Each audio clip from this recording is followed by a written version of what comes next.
నాన్న అంటే గౌరవం ఉండడం వేరు, భయం ఉండడం వేరు. చాలామంది పేరెంట్స్ ఏం చేస్తుంటారంటే పిల్లల్ని కంట్రోల్ చేయడానికి వాళ్ళని కొట్టడం, తిట్టడం లాంటివి చేస్తుంటారు. దీంతో పిల్లలకి నాన్న అంటే విపరీతమైన భయం స్టార్ట్ అవుతుంది. ఈ భయం వల్ల వాళ్ళు సైకలాజికల్గా కూడా చాలా వీక్ అవుతారు, మెంటల్గా కూడా వీక్ అవుతారు.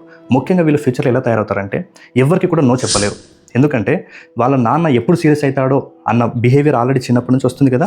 కాబట్టి ఇప్పుడు నాన్న సీరియస్ అవ్వకుండా, కోపగించుకోకుండా ఉండాలంటే నేను నాన్నకు సంతోషమైన పనులే చేయాలి అన్న ఉద్దేశం మీద వాళ్ళు అదే కంటిన్యూ చేస్తుంటారు. ఫ్యూచర్లో కూడా వాళ్ళు ఎవరికి నో చెప్తే హర్ట్ అవుతారేమో, కాబట్టి వాళ్ళని హర్ట్ చేయకూడదు, వాళ్ళని కూడా సంతోషపెట్టాలని వీళ్ళు నో చెప్పరు. తీరా చూస్తే అనవసరమైన అన్నీ కూడా మీదేసుకొని ఇబ్బందులు పడతారు.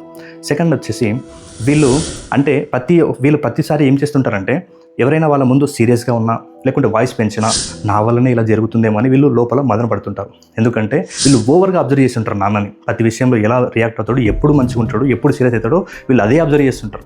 అందుకనే ఫ్యూచర్లో కూడా ఎవరైనా వాయిస్ పెంచినా కూడా ఇది నా వల్లనేమో అనుకుంటారు. దీన్ని సైకాలజీలో ఏమంటారంటే వాకింగ్ అని ఎక్సెల్స్ అంటారు. సో ప్రతి పేరెంట్ కూడా గుర్తుపెట్టుకోవాలి, పిల్లలు మీరు విపరీతమైన భయానికి గురి చేస్తే సైకలాజికల్గా చాలా ఇబ్బందులు ఎదుర్కొంటారు. ఇంకా ఒక్క మాటలో చెప్పాలంటే అయితే విధేయులుగానే అవుతారు, లేదంటే సంఘానికి వ్యతిరేకంగానే అవుతారు. విధేయులు అంటే చెప్పినట్టుగా తలూపిపోవడం, అది సంఘ వ్యతిరేకులు అంటే ఇన్ని రోజులు అంచుకున్న భావాలు ఏవైతున్నాయో అవి సమాజానికి ఆపోజిట్గా కానీ వాళ్ళకు పుట్టిన పిల్లల మీద కానీ చూపిస్తుంటారు. కాబట్టి ప్రతి పేరెంట్ ఈ విషయాన్ని ఆలోచించి ఈ రీల్లో ఉన్నటువంటి రియాలిటీని అర్థం చేసుకోవాలని నేను కోరుకుంటున్నాను. సో ఈ రీల్ని ప్రతి పేరెంట్కి షేర్ చేయండి. అలాగే స్టడీ టిప్స్, పేరెంటింగ్ టిప్స్ కావాలంటే మన ఛానల్ని ఫాలో అవ్వండి. Thank you so much. నేను మీ సైనింగ్ ఆఫ్.